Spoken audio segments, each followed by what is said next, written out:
जय श्री वेंकटेश्वराय नमः। जय गोविंद।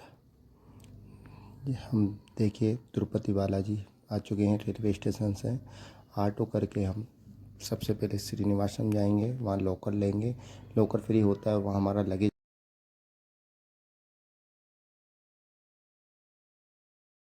TTD तिरुमाला तिरुपति देवस्थानम, ये सरकारी ट्रस्ट है और ये आपको बहुत सारी सुविधाएं फ्री में उपलब्ध कराता है। जैसे ये विष्णु निवासम, ये अपना रेलवे स्टेशन के नज़दीक है। यहाँ भी आप फ्री में लोकल ले सकते हैं और ऑफलाइन और ऑनलाइन दोनों प्रकार से रूम बुक कर सकते हैं।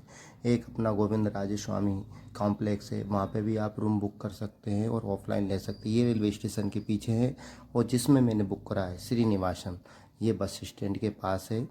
यहाँ भी मेरे को फ्री में मिला है और कोई चार्जेस नहीं लगता है।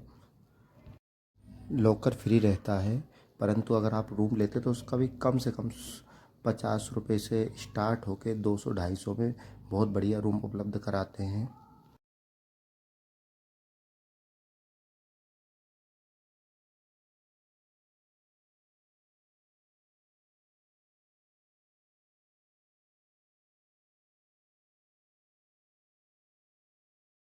ये चेक पोस्ट पॉइंट आता है, यहाँ पे आपका पूरा सामान चेक किया जाता है और उसके बाद आपको तिरुमाला के लिए रवाना किया जाता है। मैं बस के द्वारा जा रहा हूँ, जिसका किराया पर व्यक्ति 90 रुपये, और आप बाकी वहाँ पे साधन है लोकेलिटी, उससे भी जा सकते हैं। उनका भी यही समथिंग किराया रहता है। एक AC बस रहता है जिसका 110 है। इन सब एक जानकारी और कि आप यहाँ आए तो कृपया करके अपना टिकट बुक कर लें तिरुपति दर्शन का। उसका 300 रुपये चार्ज रहता है। कारण ये कि अगर आप वो टिकट बुक नहीं करेंगे तो आपको 12 से 24 घंटे दर्शन में लग सकते हैं। मैं भगवान के आशीर्वाद से श्री स्वामी जी के से 5वीं बार यहाँ पर प्रभु के 5वीं बार दर्शन प्राप्त करने का सौभाग्य प्राप्त हुआ है। तो इसलिए मैं कहना चाहता हूँ कि कृपया करके पूरे पूरे डॉक्यूमेंट्स जैसे आधार कार्ड और अपना तिरुपति बालाजी दर्शन का टिकट लेके आने का, तो आपको जल्दी दर्शन होंगे। नहीं तब तो आपको टाइम लगेगा और समय बहुत सारा आपके इसमें व्यर्थ हो जाएगा। फ्री दर्शन में 12 से 24 घंटे का टाइम लगता है। प्रभु श्री तिरुपति बालाजी की एक कथा है जो मैं आपको थोड़ा सा अपने शब्द में कहूँगा। उसमें किसी प्रकार की त्रुटि है तो उसके लिए मैं क्षमा चाहता हूँ। भृगु ऋषि यज्ञ कर रहे थे, तब उन ब्राह्मणों में से पूछा एक ने कि प्रभु ये अपना यज्ञ का दान किसे दें। तो श्री भृगु ऋषि ने विचार किया कि अपन ब्रह्मा विष्णु महेश इनमें से कौन इन सब चीज़ों को अपन अर्पण कर सकते हैं, सब अपने यज्ञों का पुण्य। उसी समय नारद जी आते हैं। नारद जी श्राप देते हैं कि आप ब्रह्मा विष्णु महेश इन तीनों को अपना अर्पण कर सकते हो और ये आपको जो इनमें से उचित लगन कीजिए। तब भृगु ऋषि यहाँ से पलायन करते हैं और सीधे ब्रह्मलोक जाते हैं। ब्रह्मलोक में श्री उनको ब्रह्मदेव आँख बंद किए हुए हैं और बढ़िया ध्यान में लीन थे। उसी समय भृगु ऋषि आते हैं और ब्रह्मदेव को जगाते हैं। हे ब्रह्मदेव जी, आप आँख बंद करके बैठे मेरा अनादर कर रहे हैं। तब ब्रह्मदेव जी बोलते, हे पुत्र, तुम मेरे पुत्र होकर मुझसे मेरा अनादर का बोल रहे हो और तुम अपने पिताजी को सम्मान देके उनसे आप आँख लाल हो रहे हैं, भगूरे हो रहे हो, चिड़चिड़े हो रहे हो। तब श्री भृगु ऋषि जी बोलते हैं, हे पिताजी मुझे क्षमा करना, पर बस मैं तो ऐसे ही आपके दर्शन के लिए आया था। और भृगु ऋषि वहाँ से चल देते। वहाँ से फिर शिव जी के पास जाते हैं। शिव जी अपने यंत्र ध्यान में रहते हैं और ध्यान लगाए रहते हैं। भृगु ऋषि आते हैं, हे श्री शंकर जी स्वामी जी, कृपया करके जागिए और मेरा को बताइए कि मैं आपके यहाँ आया हूँ और आप मुझे देख तक नहीं रहे। तब श्री शिव जी कहते हैं, हे भृगु ऋषि जी, मैं आपको देख चुका हूँ और आपको मैंने स्मरण भी कर लिया है कि बस मैं यही कहना चाहूँ कि आप अर्पण करना चाहते कृपया श्री हरि के चरणों में जाएं और उन वही इस यज्ञ के लायक हैं। तब शंकर जी के प्रणाम करते हुए श्री भृगु ऋषि जी यहाँ से भी चल देते हैं और श्री शंकर जी श्री विष्णु जी के पास पहुँचते हैं और वहाँ पर श्री विष्णु जी को महर्षि भृगु जी यहाँ पर श्री हरि जी की परीक्षा लेने के लिए उनसे मिलते हैं और देखते हैं कि श्री हरि जी आँख नेत्र मूंद कर चरण निद्रा में हैं और श्री लक्ष्मी जी उनके चरण दबा रही हैं। भृगु ऋषि जाते से ही श्री हरि के जो लेटे हैं उनके हृदय पर अपना पैर अपना लात मारते हैं और जिससे उनकी निद्रा खुल जाती है और कहते हैं कि हे श्री हरि, आप मुझे देखकर नेत्र मूंद रहे हैं। इतने में श्री हरि जी उठते हैं और बोलते हैं, हे ऋषि कोटि कोटि प्रणाम, आपका लात मेरे हृदय में लगा है, इससे आपको किसी प्रकार को कष्ट ना हो, ये मैं क्षमा चाहता हूँ जो आपको लगी हो। मेरू ऋषि देखते हैं, भगवान की ये वाणी सुनते हैं तो उन्हें बहुत दुख होता है कि हे प्रभु, आपको मैंने लात मारी और आप कह रहे हैं कि प्रभु आपको कष्ट तो नहीं हुआ है। हे मुझे क्षमा करना, मैं अज्ञान हूँ।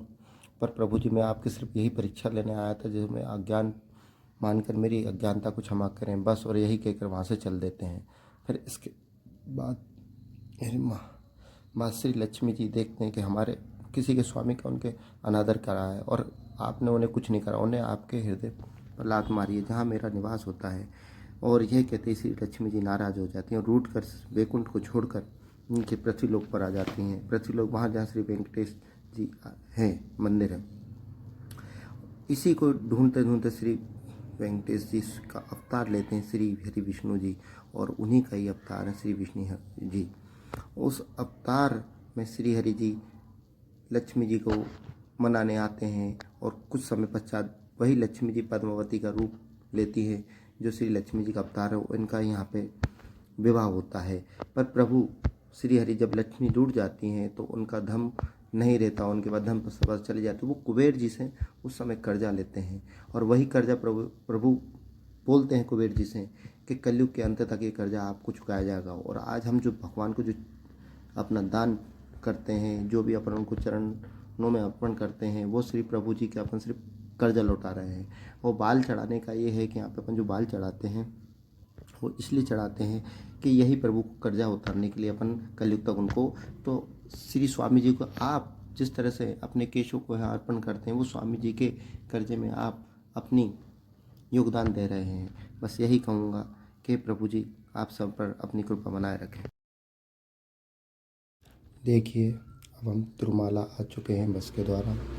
अब हम यहाँ से कल्याणम कुट्टी जाएंगे और वहीं पे हमारा सामान रखने के लिए लॉकर लेंगे। लॉकर की आप देखिए नई व्यवस्था हो गई है। पहले लॉकर वहीं हाल में उपस्थित मिल जाता था, पर लेकिन अब ये नई व्यवस्था हो गई, सभी लॉकर एक ही जगह उपलब्ध हैं। बस आपको ध्यान रखना होगा कि लॉकर कितना बड़ा लेना है। अब हम ये कल्याणम कुट्टी के लिए लाइन में लग चुके हैं। कल्याणम कुट्टी में हम यहाँ से टोकन लेंगे और फिर यहाँ से हम टोकन लेके अपने यहाँ पर कल्याणम कुट्टी में अपने बालों को हम अर्पित कर रहे हैं प्रभु के चरणों में। और यहाँ से बालों को अर्पित करने के बाद हम स्नान करके और तैयार होकर प्रभु के दर्शन के लिए निकलेंगे। प्रभु के दर्शन के लिए पहले हम अपना मोबाइल लॉकर में रख जाएंगे, क्योंकि आपका मोबाइल वहाँ जमा हो जाएगा तो आप परेशान होंगे। आप वहाँ भी मोबाइल रख सकते हैं या आपके हाथ में है। तो चलिए हम आगे बढ़ते हैं।